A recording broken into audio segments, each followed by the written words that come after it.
8, 7, 6, 5, 4, 3, 2, 1. Ladies and gentlemen, welcome to another exciting episode of the Project Egg Show, where you can come and get inspired by entrepreneurs who are literally changing the world. Now, today, we have the honor of speaking with Tyler McBroom, CPA, MBA, who is a tax professional and loves to help his clients keep as much money as possible from Uncle Sam while they grow their businesses. And if you have a business, then you know how important that is. And if you don't have a business, you still know how important keeping that money is. As a managing partner at Measured Results, CPAs, he works with hundreds of business owners to increase their cash flow by thousands of dollars per year through proactive tax planning strategies, getting their books on autopilot, and making their businesses more profitable. His firm was recently named an IntuitFirm of the future for medium and large firms. In addition, Tyler has done some amazing things and has some incredible accolades that I could not possibly cover in this brief introduction. So without any further ado, Tyler, welcome to the show. Hey, thank you for having me. I'm excited to have a good conversation here. Absolutely. The pleasure's mine. So let's jump right in. First question for you is, what is your story? So my story is I am, as you mentioned in the intro, a CPA, work with business owners on their taxes and accounting. Came up with that through the family business. So my father actually started his first firm when I was 3 months old.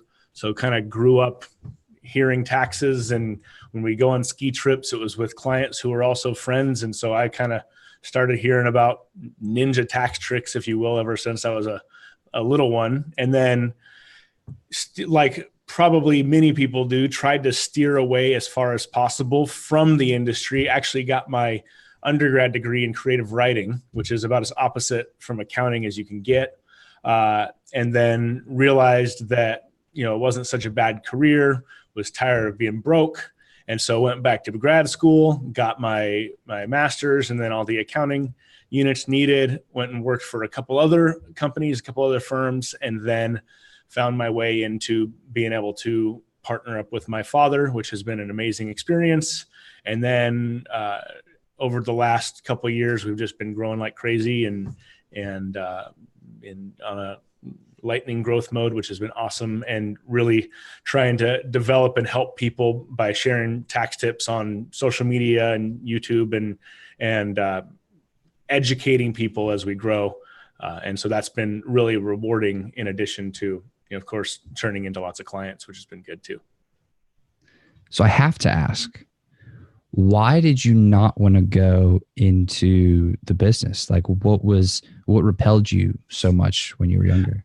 I've always had kind of been a big dreamer. You can see I've got Walt Disney on the wall behind me. And so really wanted to go into the creative arts and try to, I wrote a young adult novel when I was in college and was wanting to get into kind of that area, film and all that fun stuff. And frankly, just thought that putting numbers in a box and staring at a computer screen for a living didn't sound that exciting.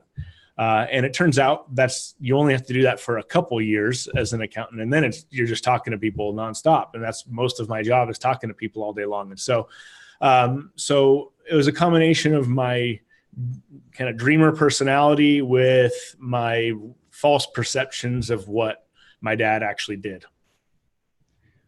And it's interesting that you talk about being a dreamer and having that sort of personality. Mm-hmm. And I want to drill down into that. Like, what does that actually mean? Where did that actually come from? I don't know. I mean, I think I like a lot of, millennial age people are, which I'm on the elder side of that, but we're told, we could do whatever we want. And so that translates into wanting to do the cool things, which is, I don't know. I've always had kind of this perception that I would revolutionize something.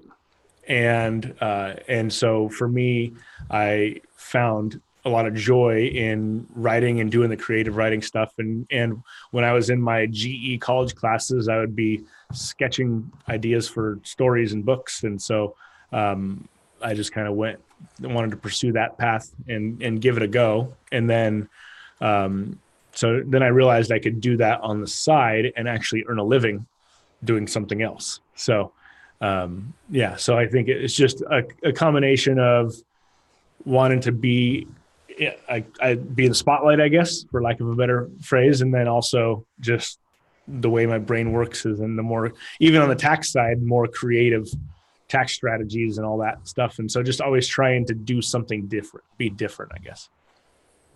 When you talked about wanting to revolutionize something, yeah, why was that important to you? And I know you kind of touched on it a little bit, but I'm really, really interested in that. Like, why? Yeah. Well, to give some insight into, I guess, how to my personality and on that, when I went to grad school, as part of our orientation, we took the Clifton Strengths Finder test. I don't know if you've heard of that. Mm-hmm.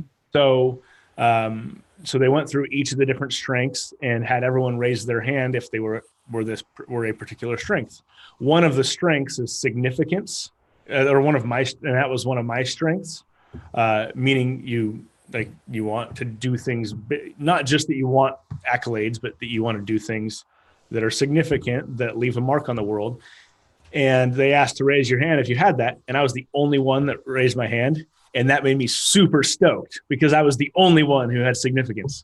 So I think that's just how my brain functions. And so when I played water polo in high school, and when I went and coached as a college job, I tried to kind of change the way that you ran plays compared to like the normal way that you do on a water polo team, just to mix it up and be different and interesting. And so kind of every time I got into something, it was trying to be different and interesting.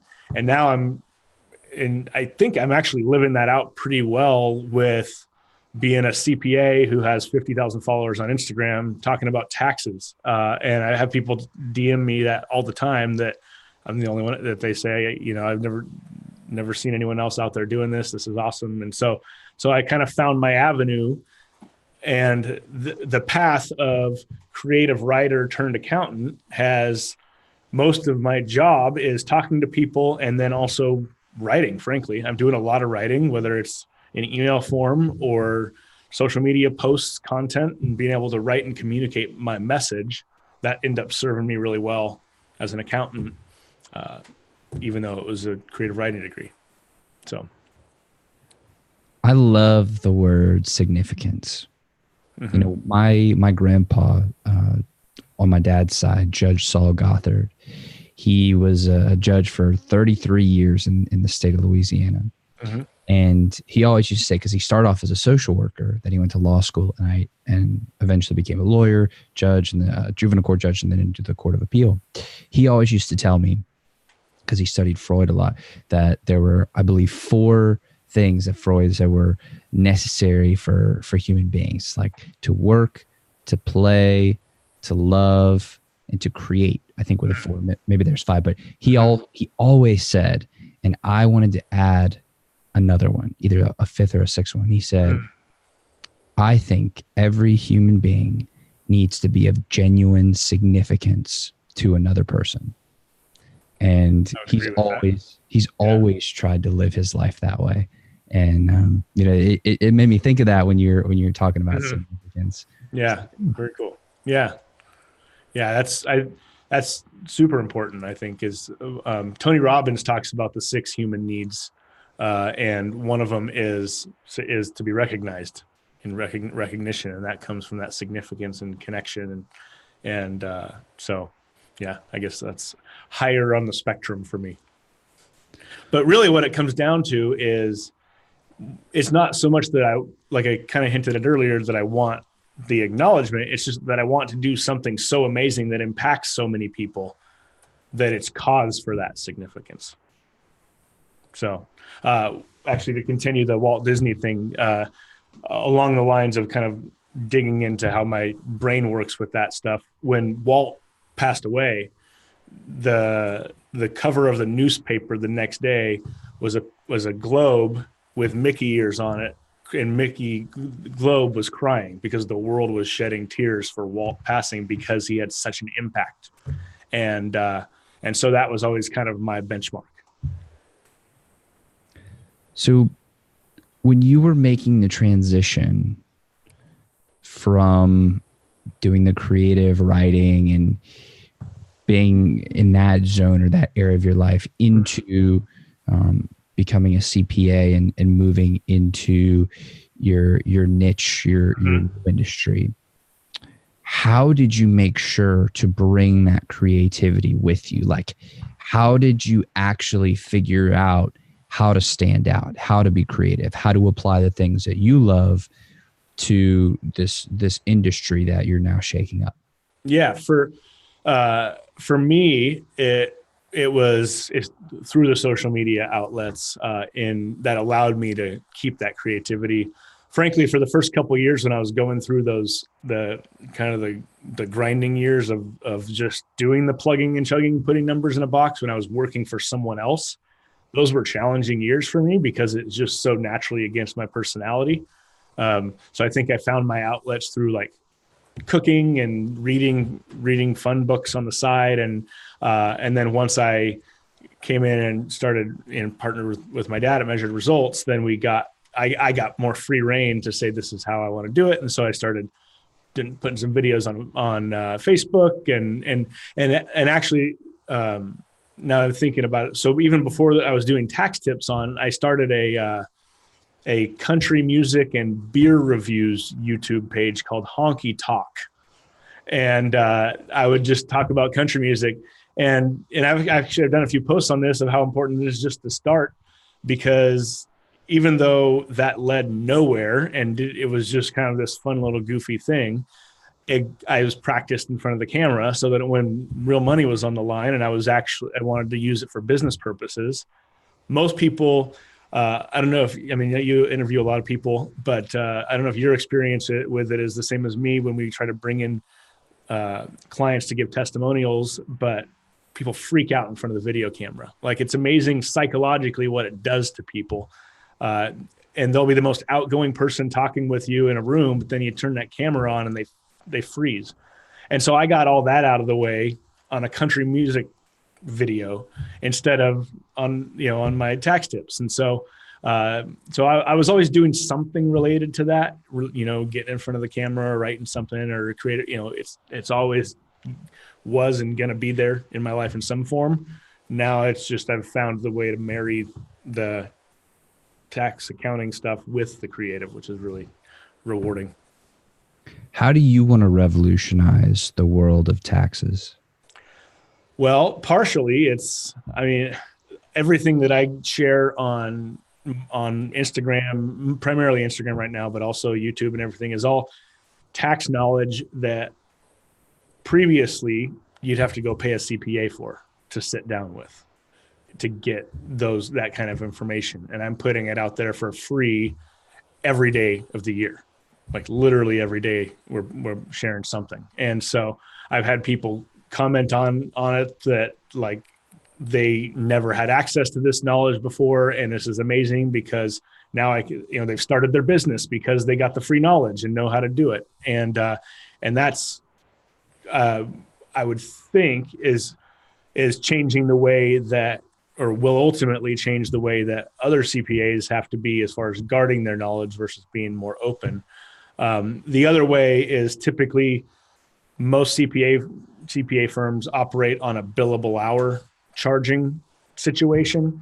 And we, with the exception of maybe 5% of our work, try to totally do away with that and do it all priced up front, where we're communicating that up front, so that you don't think that you're going in for the accounting equivalent of an oil change and you get the accounting invoice equivalent of a transmission change on your vehicle.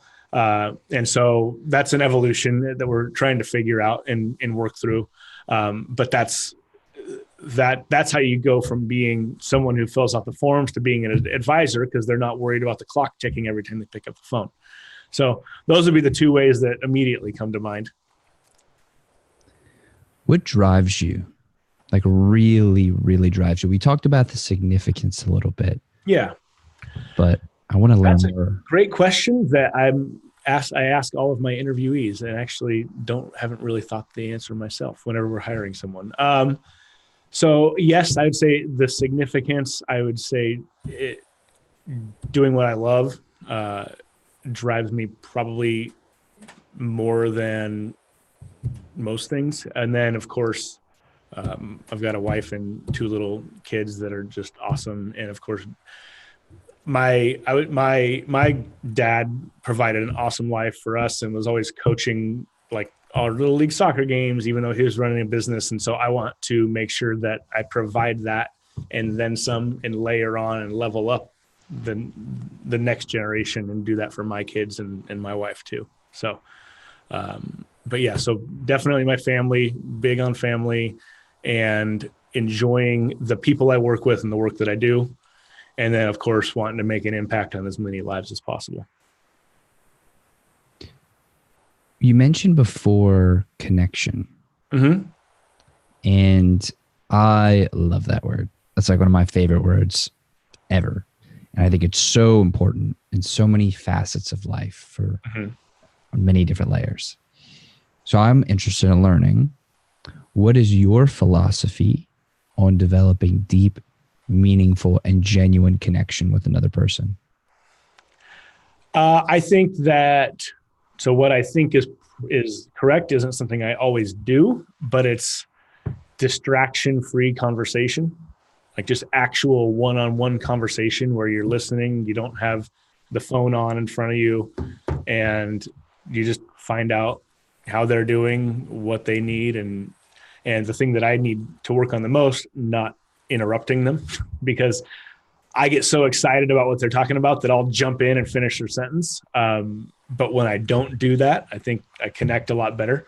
But I really think just having those one-on-one conversations, and that goes for at home, having, I do like daddy-daughter donut dates where I go take my daughter out to the coffee shop, get some donuts, and we just hang out, and she's 4. So we're just talking.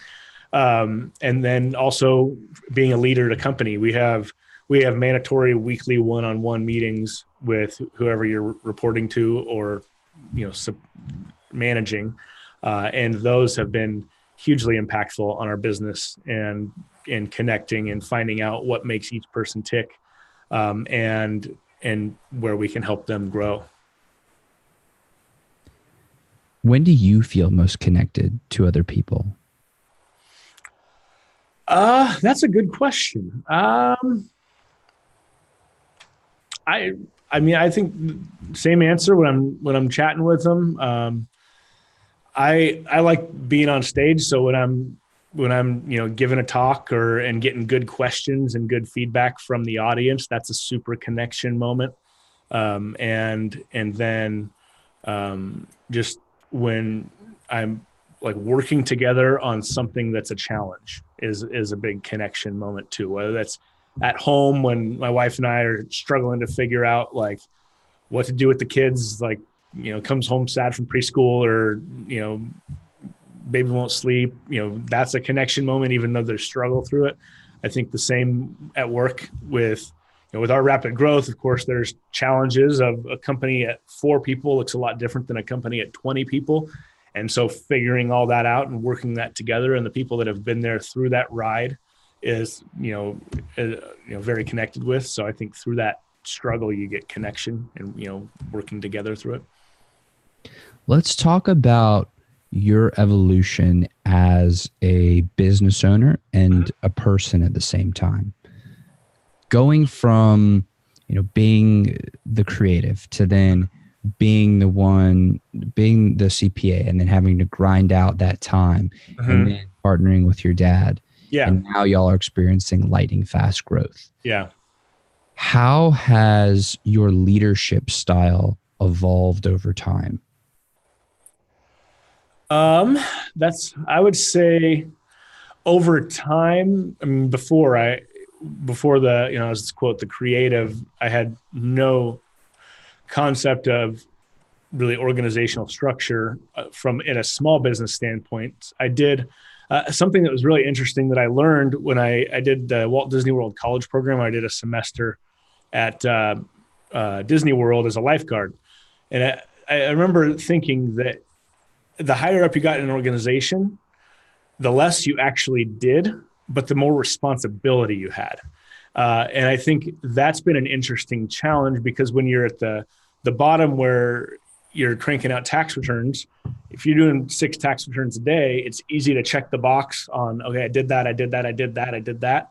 As you're at the top and you're delegating all that stuff, feeling like you have a productive day is more squishy. It's like, it's more, how are the pieces all moving together? How is Johnny doing over there? What's his workload? Not even workload anymore, because we have managers for that, but how are these pieces flowing together? How's the organization fitting together? And so that's harder to just go check the box, check the box, check the box.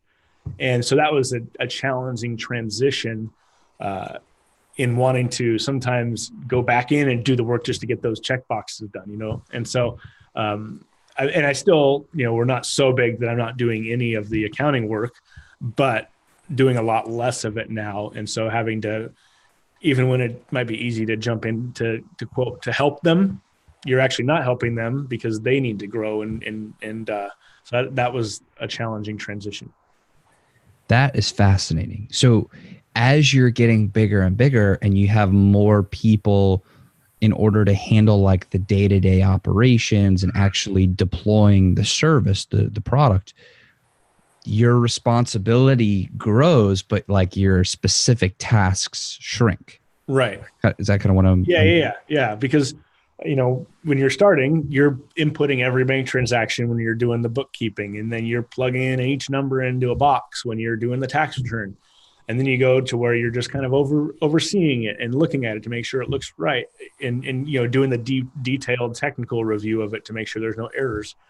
And then now it's more just, okay, we've got people who know how to do that. So now it's just quick high level. So I know what's going on when I'm talking with the client. And so the actual nuts and bolts is less and less of what I do, but I've got to be, Jocko Willink talks about this in extreme ownership of if you're just head down and no one's looking out where you're going, then you might be going in the wrong direction. And so now my job is a lot more of that. At least I try to make it more time on the head up, where are we going, so that I've got a pulse on the potential threats in the industry, or, where we should move, what services clients are adding, doing a lot of polls within my Instagram audience. Now that I have an audience of 50,000 business owners, to say, what do you want from a CPA? What aren't you getting? So that we can, steer the ship in the right direction. And so that is where the transition of my time is going to now. That's fascinating. So it's less in the weeds and it's more like higher level. Let's figure out where we're going. Let's make sure that the people who do have their head down, that they're going in the right direction. Right. It seems like you're more steering the ship. Yeah. And then of course, as you grow, the more families you're responsible to feed, right? I mean, you've got, because it's not just your employees, they've got kids and spouses, and, so it becomes definitely a bigger responsibility. But then also, even at the management level, you do less of the nitty gritty work, but you have more responsibility that all of it's getting out the door. And so at every level, you kind of do less, but are responsible for more. Even though you're still working, it's still all work, but it's less like check the box done type of work. How do you see that responsibility and like the responsibility and the tasks? How do you see those evolving for you as you move forward? Like, where do you ultimately want to be? What do you ultimately want to be doing with your time? Yeah. So ultimately, I want to have the proper team in place that I'm only looking at a tax return to have an informed conversation about a client, that all the technical work is done by the team, so that my time is spent servicing our clients. And even then, having a team that can also service the clients better than me, so that I'm focused on growing our audience and our potential pool of of candidates and fans of measured results, getting the right people on the bus in the right seats. So, building brand, getting a good pipeline of excellent team members as candidates, and then making sure that we're offering and meeting our clients where they want to be met. Over this journey, seems like it's been quite a journey thus far. How have you changed as a person? How have you been impacted as an individual? I think that, and I think this is true of anyone who ultimately becomes a boss, is that you realize why, when you had bosses and you weren't sure of their decisions, that they probably had a reason for them. So when you're in the other side of on the other side of the coin, it's a different perspective. So definitely a shift in perspective. And then I think just trying to figure out how to put the needs of others, or to fill the needs of others and be more empathetic. Not that I was some, jerk not listening to anybody, but it's just, you've got all these people and all these moving parts and different personalities. And so figuring out how to help everyone get along and row in the same direction.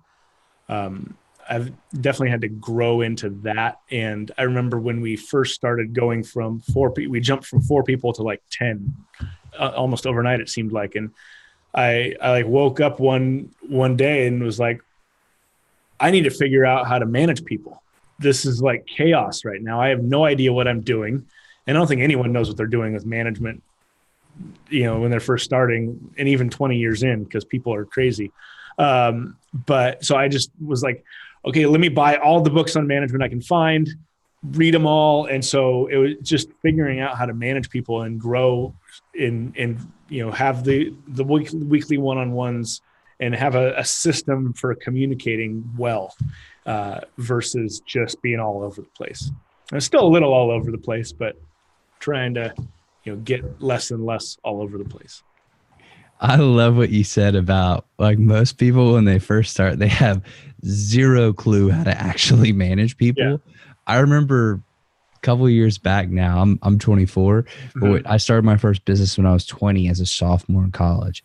And by the time I was almost 21, I had my social media marketing company up and running, actually generating revenue, which was awesome. That was so cool, right? And so I thought, okay, I figured out how to make some money. Now, all I need to do is just rapidly scale my team, and then we'll take over the world, right? Like, that's what I thought. So I went from working with one individual, like just being this other gentleman, to having a team of 8 people all at the same time. And keep in mind, I'm still like 21. Yeah. And that failed so miserably, so quickly. Like, it was literally like an implosion, the business. It was insane. And I learned so much from that. Yeah. But you're so right. Like, really learning how to work with people and to manage people and to lead people is so critical. Yeah. And it takes time. It just takes, so I don't know if you heard of Andy Frisella. He's big online. He's a business owner, built a 9-figure business. He has a really good topic on it, or a thing on it, where he talks about a cake recipe. If you've got the recipe for the best cake in the world, and you put all the, it's like certified best cake in the world. You get all the ingredients, put them all together, mix it up, stick it in the oven, and the recipe says bake it at 350 for 40 minutes. Well, and you think, well, I'm just going to turn it up to 700 degrees and bake it for 20 minutes because I want it done faster. You're going to get a burnt cake, and it's going to be flat and nasty. And that's the same thing with trying to scale too fast. It takes time to build those, because if you throw 8 people at it, overnight and haven't built up those skills, it's just going to be that floppy burnt cake. It's going to be a disaster. And so that, So trying playing catch up on the rapid growth of servicing more clients and also managing more people was an interesting learning curve for sure. Yeah, absolutely. And I will say, and I'd be interested to get your perspective on this, but I found that now that I've been rebuilding my team, Mm-hmm. and I have 4 people who work with me remotely, Mm-hmm. I found that if I really expect myself to be able to manage properly and to lead properly, like I have to have systems and processes, very detailed, very specific of like, okay, this is what I need y'all to do. Mm-hmm. This is like the quality that I expect. Here's an example. Here's a video. Here's like very specific, like everything's laid out and organized. And Mm-hmm. then everybody knows what they're supposed to be doing. They know what everybody else is supposed to be doing. And it's very clear. Mm-hmm. That's what I've noticed has been a huge game changer. And instead of having to like solve problems all the time, I can just tweak and adjust the system. Yeah, And then they have like a strong framework to work from. for sure. Yeah, that was something that we learned a couple of years ago. So we have an offshore team in the Philippines. They're like our dedicated team over there, and they're excellent at following orders. So you find out if your system's broken, they'll follow it even if it's wrong. And so that really exposed some interesting like areas of improvement and growth for us to make sure that we've got our systems documented, and it was work getting that working, but then now it's going great for us. But it really exposed areas that we had, because again, just 4 of you can just walk down the hall and that's the person who does all the work, and then you talk to the client, and it's just, and so there doesn't need to flow through an organization, whereas now it needs to flow through an organization, and so you've got to have those documented systems and procedures for sure. You talked about water a couple of times, and I believe you mentioned you play water polo in college. Yep. Where'd your love of water come from? Why do you like being in water? I don't know. That's a good question. I was in the water a lot though, and when I was in high school and college, that's for sure. It's funny. That's funny you asked that, because I drink about 1.5 gallons of water a day. So I don't know. I've had a natural affinity to swimming, and jumped in the water and learned to swim at I think 2 or 3 years old, and was in the pool ever since, and always grew up on the lake, and so and then I started swim team when I was 8, and then found water polo when I was 12, and just absolutely fell in love with it. Didn't like swimming because it was boring and antisocial, because you're just chasing black lines with your head underwater for hours at a time. But I kept swimming because it made me better at water polo, which is a lesson right there. Sometimes you got to do the things you don't want to do to get the rewards of the things you want to do. But I love the sport of water polo. It was just amazing and tons of fun. And I was okay at it too, and not too bad. But, and then, I don't know. I just enjoy water. So you love water. Yeah. It seems like you enjoyed the social part of water polo. Yeah, the teamwork part of it. Leading a team and being part of a team. How about the competition side of it? Are you competitive? Oh, for sure.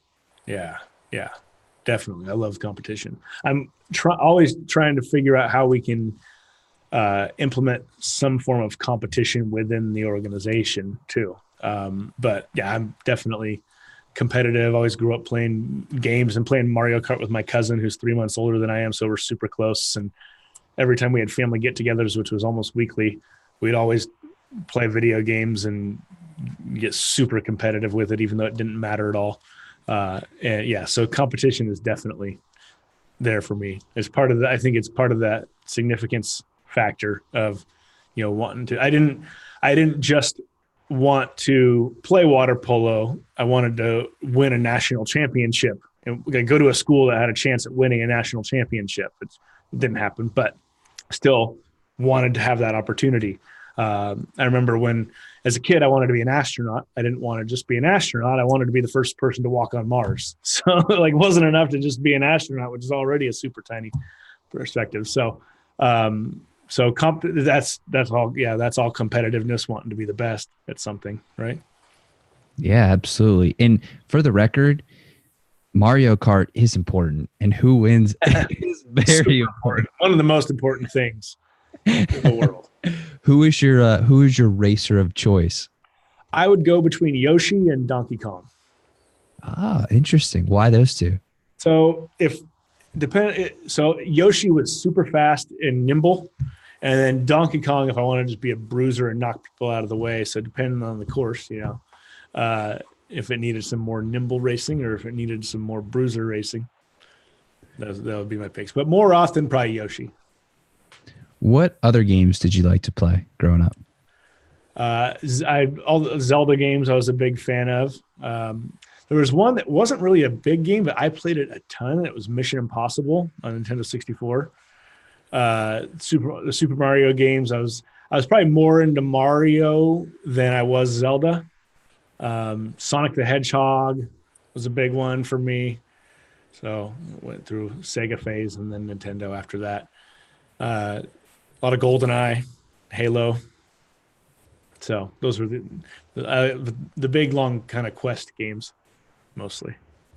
So you love water, you love games, competitive, dreamer, significance, family's very important to you, clearly very creative, and you're also a wizard with taxes. What else am I missing? What else don't I know about you? I'm a pretty good cook. I'm actually the chef of the family. I like to cook and get fancy with, of course, creative. It's another creative outlet. But I love just figuring out a new recipe and playing with it and tweaking it and making it my own. And whether it's barbecue or stovetop or just cooking, making a big epic meal. That's awesome. Yeah. What's your greatest theory? My greatest theory? Mm-hmm.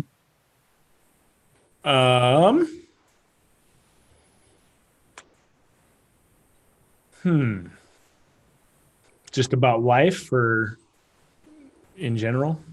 Yeah, whatever's your greatest one. Yeah, so I think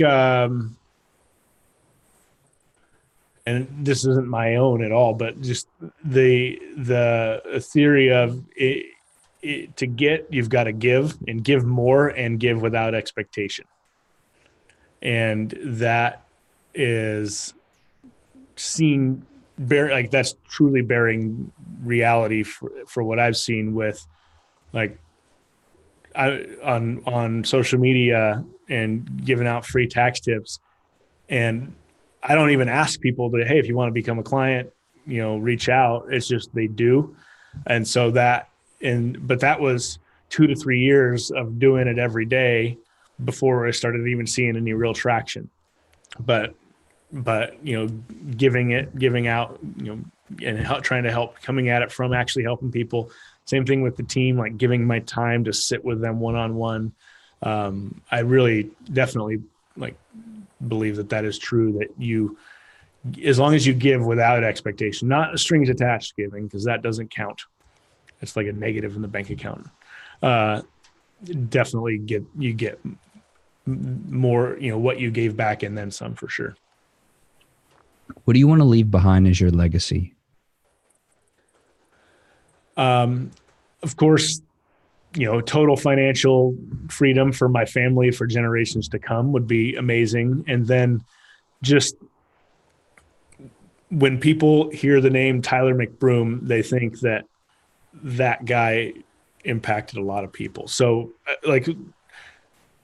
I would say my legacy, something if I we're out 60 years from now and I pass away, that it's almost the same as that Mickey Mouse globe for Walt Disney, but maybe it would be a tax return with tears on it or something like that. I don't know. We'll see what happens 60 years. It'd be the IRS celebrating because now that all their business owners are going to have to pay more taxes. But no, and I don't even think my ultimate legacy is going to be tax related, but just that I made an impact on people through wherever it was the journey of the next however many years takes me. But that, those messages that I get now saying that I started my business because of your content multiply 100,000 fold. When you think about character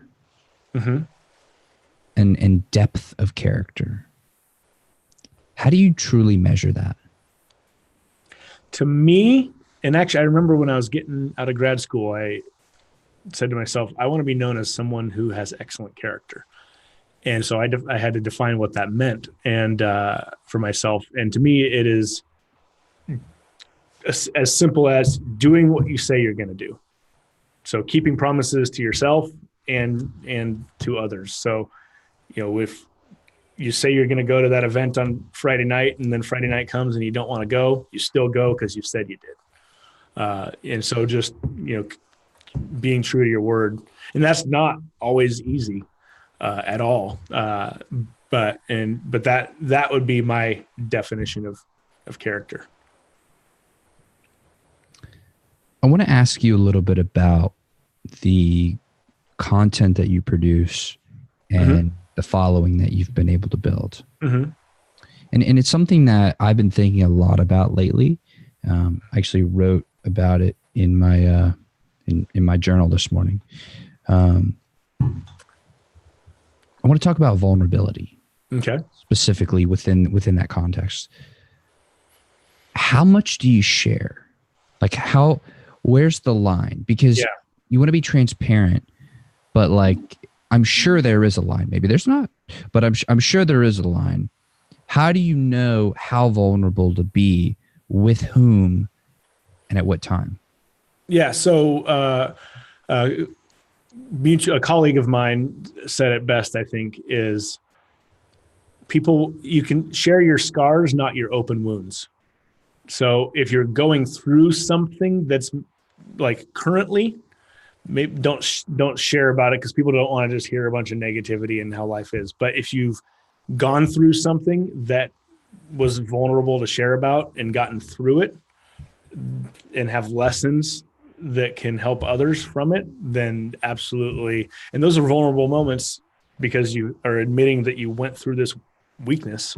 But I think for me, while you're going through it, don't just complain, because then it's a fine line between kind of complaining about your life versus sharing your, complaining and calling it vulnerability is a dangerous place to be. But so I think scars, not open wounds is how I kind of try to share it. That is profound. I've never thought about it that way. And that's brilliant because if there's scars, clearly you have made it past that. Yeah. So then you can share not only what happened during the hard part, the vulnerable part, but then you can actually provide value to tell people how to get out of that or how to move forward in that. That is interesting. I'm so glad you shared that. Thank you. Yeah. I can't take credit for it, but I read it and I liked it, and I said that's how I'm gonna go with it. That's awesome. So, Tyler, I want to thank you so much for coming on the show today. Yeah, absolutely. Thank you for having me. It's been great. I have two more questions for you. Okay. Then we'll wrap it on up. First is there anything about yourself that you think is an important part of who you are that we did not talk about today? In other words, what did I miss? I guess we kind of touched on it with the water polo thing, but just the priority of health and fitness for entrepreneurs.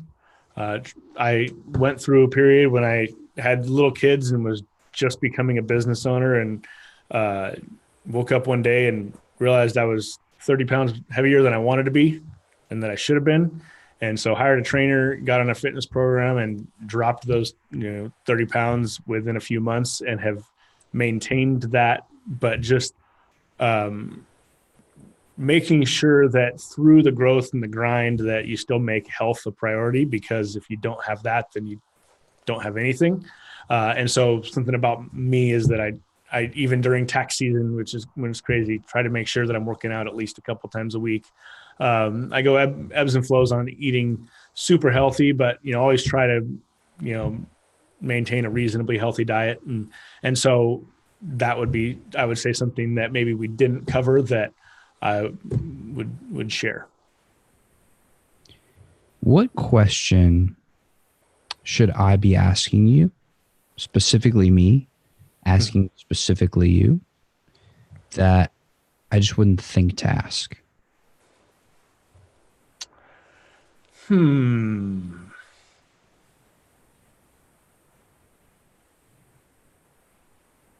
don't know. That is, you asked some good questions. I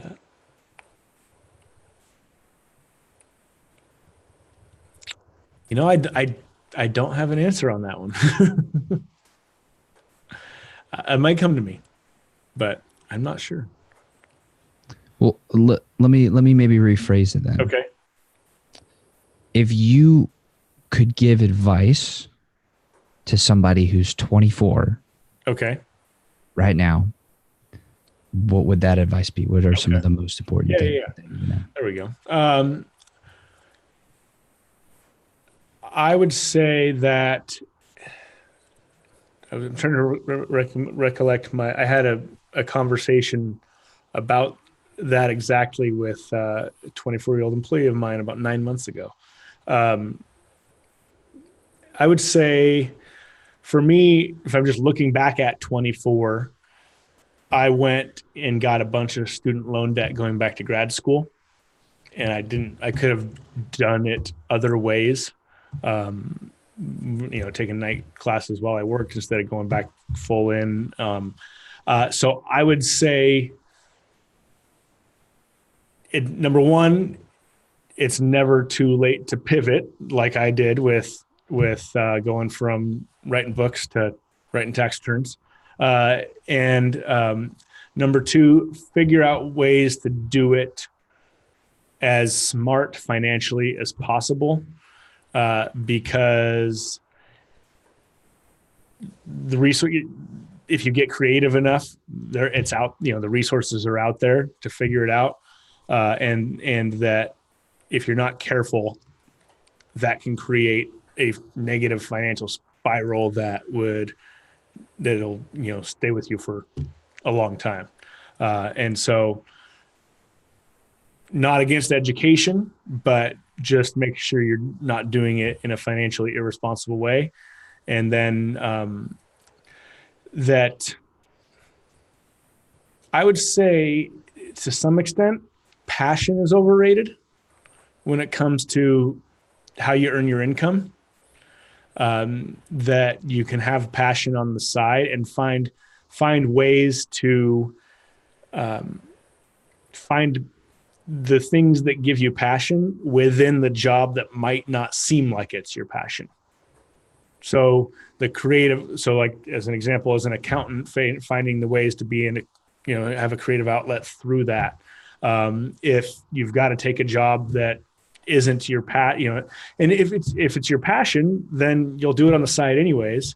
But trying to find elements of what you're passionate about within something that is going to help you build an actual fortune and legacy.